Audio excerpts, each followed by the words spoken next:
Okay, in this video, what I wanted to do was talk more specifically about how you can use the documents and how you can use the book to write your essay and some of the themes you're looking for. So what you're considering is you're using this book to try to explain the ways that Tubman went against the gender norms of the 19th century. How did she challenge traditional gender norms? So what you're probably going to do first in your essay is explain what those traditional gender norms were, right? So this is going to be maybe a paragraph or two, but not much more than that. Your essay is focusing on Tubman.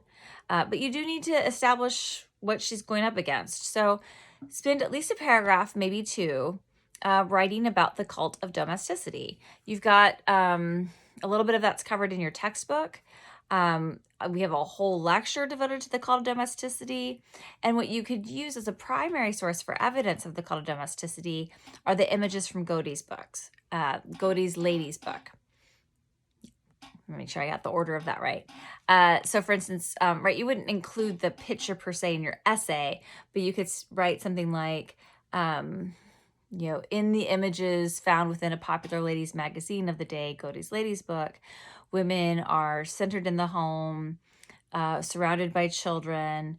And then, you could say, for instance, in an image entitled The Constant or an image entitled The Nest. Those are a couple of the images that show up in lecture. And then just describe what's in that image to situate the cult of domesticity and explain what that ideal was for women in the 19th century.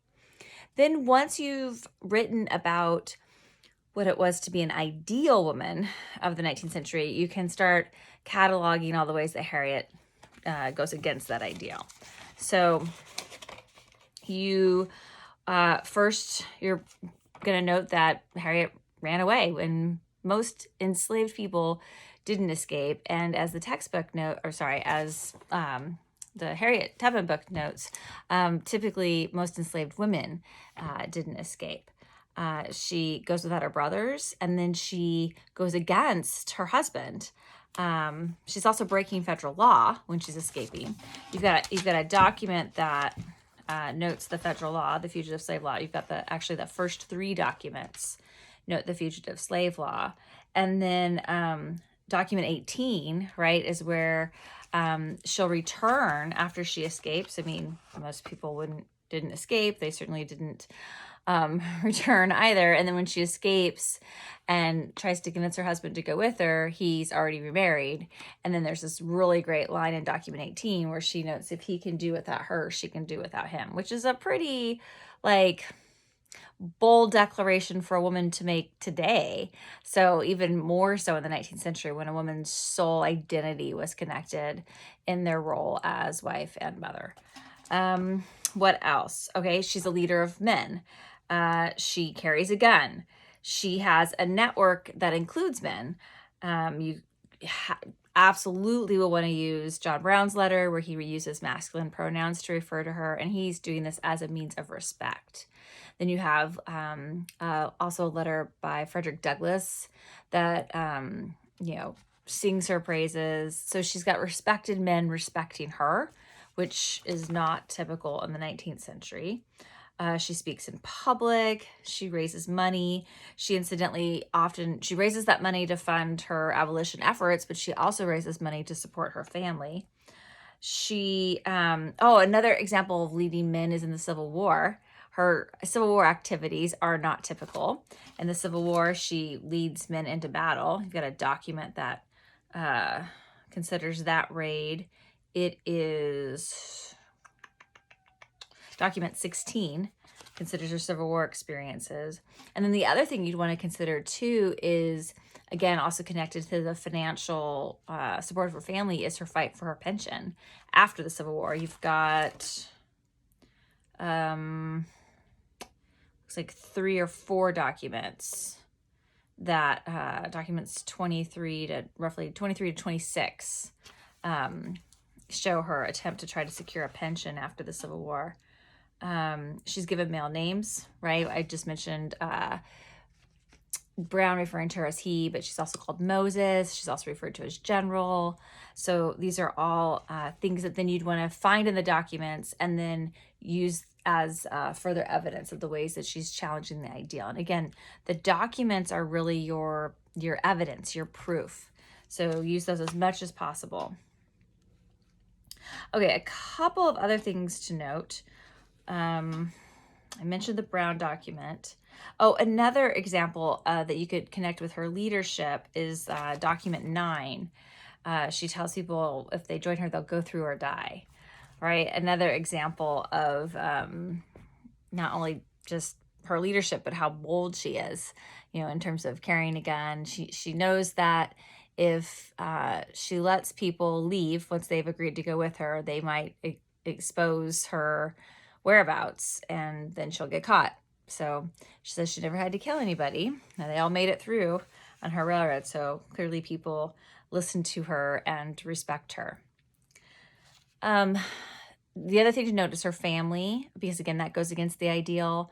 I already mentioned her first husband. Her second husband is a lot younger than her, which is not typical for the time. She also mentions in one of the documents, she mentions that she didn't have children. But if you read the biography, that's further elaborated. So check out pages 57, page 80, and 81. Horton speculates, and others have as well, that what might have prompted her initial escape was that she was pregnant. There's a woman who she helped escape later. She was a child. Her name was Margaret. And she says that Tubman took her from her family. And what some historians speculate happened is that a woman who was pregnant, a free woman of color who was pregnant, at the same time that Harriet may have been pregnant, Tubman arranged to have her biological child, who we suspect was Margaret, live with this woman. So this woman could say that she gave birth to twins, right? Because you're not going to know if you're pregnant with twins until they're born in the 19th century. It goes against everything that Tubman did, that she would have separated somebody from their family. And then throughout Margaret's life, she's provided an education. She's sort of given different treatment than some of the other family members. So Tubman never acknowledges that Margaret is her biological child, but some historians speculate that perhaps she was. And then, as the biography notes, she adopted children later in life, at one at age 52 and the other at age 60. Can't even read my notes here. I have 67. Might be a 2, but I think it's a 7. My handwriting is not always very clear. So she adopts children later in life, which, also not typical for the time, becomes a mother later in life. Now, one other thing I wanted to point out to you about the biography, just to keep in mind, I think the biography does an excellent job, but there's one section that's always sort of troubled me. And sometimes students use it to show how Tubman was outside the kind of typical mold, but it's problematic. She notes here on page 8, as girls grew into adolescence, they were also subject to sexual harassment and rape by their masters or other male family members. And she writes about, also the white women who didn't provide any empathy for these enslaved women. But then the author writes, fortunately for Harriet, she was not a victim of such sexual violence. By the time she was 12, her independent spirit made her owner consider her too quick-tempered and undisciplined for domestic labor, and he sent her to work in the fields. Okay, a couple of things to think about with that statement. First thing to point out is nearly all enslaved people worked in the fields. Easily 95 to 98% of all enslaved people worked in the fields. Women, men, children. So it would be unusual for an enslaved person to work in the house. Second, we can't know that Harriet Tubman was not sexually assaulted or raped. She's not going to tell us this. You have an excerpt from Harriet Jacobs. She alludes to sexual assault, but again, she's very careful with her language because it's the 19th century. Women today are hesitant to acknowledge sexual assault and rape. So in the 19th century, even more so. So again, to state equivocally that this did not happen to her, we can't know that, when in fact, it's probably likely that it did. The other thing is when she writes that it was because of her independent spirit that made her owner consider her too quick-tempered and undisciplined. And that's why perhaps she wasn't, according to her point, sexually assaulted. It tends to suggest that women who were raped or sexually assaulted, it's somehow because they didn't have that independent spirit or quick-tempered or undisciplined. And of course, in no way are they subject for any blame in these attacks and these assaults. So there's just a lot about that statement, or first few sentences there on page 8 that's problematic historically, and just also in terms of how we approach sexual assault and rape. So I would just not use those examples in your essay, and just kind of keep that in mind when you're reading that section of the book. I've set up some discussion boards as well for you all if you have just some general questions, or if as you're reading through the documents you've got some questions. You don't need to respond to those discussion boards, but you're welcome to. There aren't points attached to it. But what I did do, you'll still want to go in and look at them, because what I did do in each of the discussion boards is I grouped the discussion boards according to the documents, like, documents 1 to whatever, 1 to 6 or 7 to 12 or what have you.